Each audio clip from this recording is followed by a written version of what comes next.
Aujourd'hui, j'aimerais répondre à une question qui m'est souvent posée par les complotistes d'extrême droite que j'essaie d'éduquer avec mes vidéos, mais qui veulent rien comprendre. Kevin demande pourquoi, avant 2020, tout le monde, y compris nos médias, dénonçait les compagnies pharmaceutiques comme étant des espèces de mafias aux procédés douteux, finançant leurs propres études, voulant faire le plus de profit possible, souvent au détriment de gens malades et vulnérables, avec de nombreuses poursuites, de nombreux scandales, des produits retirés du marché à la suite d'effets secondaires graves et de morts, ayant pourtant à la base passé tous les tests de mise en marché comme étant fiables et sécuritaires, qui donnent des cadeaux aux médecins pour qu'ils recommandent leurs produits, qui ont des affiliations douteuses avec les sphères politiques, qui financent des programmes d'études ou encore certains experts présents dans les médias, etc., alors qu'aujourd'hui, on ne peut plus du tout les critiquer ou douter de leur intégrité sans se faire traiter de complotistes. C'est une question vraiment idiote, mais comme vous êtes beaucoup à me la poser, je vais y répondre quand même.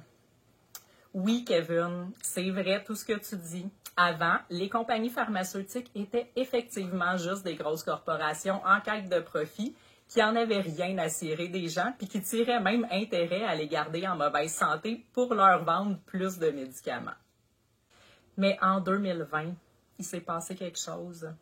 Il y a un nouveau virus qui est apparu, puis là, les gens se sont mis à tousser, à avoir le nez qui coule, des maux de tête, de la fièvre, des courbatures, bref, des symptômes qu'on n'avait jamais vus avant dans toute l'histoire de l'humanité.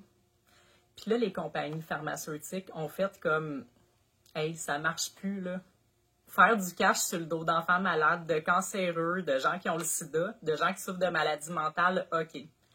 Mais là, il y a des gens qui ont des symptômes de rhume puis qui mettent à risque des personnes âgées déjà malades. Ça n'a plus d'allure. Il faut arrêter. C'est immoral. On a le pouvoir, l'argent, les contacts politiques pour continuer de manipuler la population en se servant des médias pour s'enrichir puis enrichir nos amis encore plus. Puis on pourrait le faire, mais on le fera pas parce que c'est pas correct.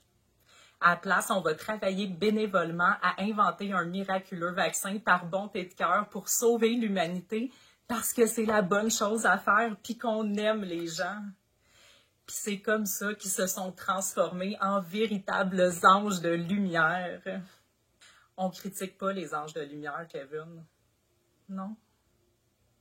Continuez de me suivre pour en apprendre plus sur le merveilleux monde de la science.